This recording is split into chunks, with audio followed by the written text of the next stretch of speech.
பார்த்து வருகிறோம்.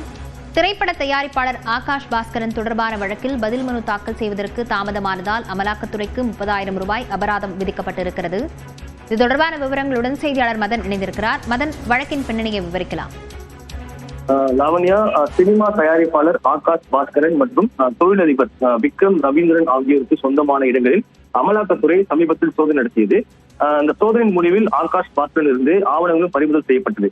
இதனை எதிர்த்து தாக்கல் செய்யப்பட்ட அந்த வழக்குகளை விசாரித்த சென்னை உயர்நீதிமன்றம் ஆகாஷ் பாஸ்கரன் இருந்து கைப்பற்றப்பட்ட அந்த ஆவணங்களை திரும்ப ஒப்படைக்க வேண்டும் என்று உத்தரவிட்டார்கள்.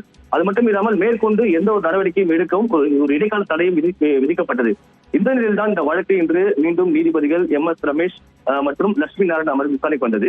அப்போது அமலாக்கத்துறை தரப்பில் ஆஜரான வழக்கறிஞர் இந்த வழக்கில் பதில் மனு இன்னும் தயாராகவில்லை என்றும் இந்த பதில் மனு தாக்கல் செய்ய கூடுதல் கால அவகாசம் வழங்க வேண்டும் என்று கேட்டுக்கொண்டார். ஆனால் இதை ஏற்க மறுத்த நீதிபதிகள் ஏற்கனவே 2 முறை அவகாசம் வழங்கிய பின்னரும் ஏன் இன்னும் பதில் மனு தாக்கல் செய்யவில்லை என்று கேள்வி எழுப்பினார்கள்.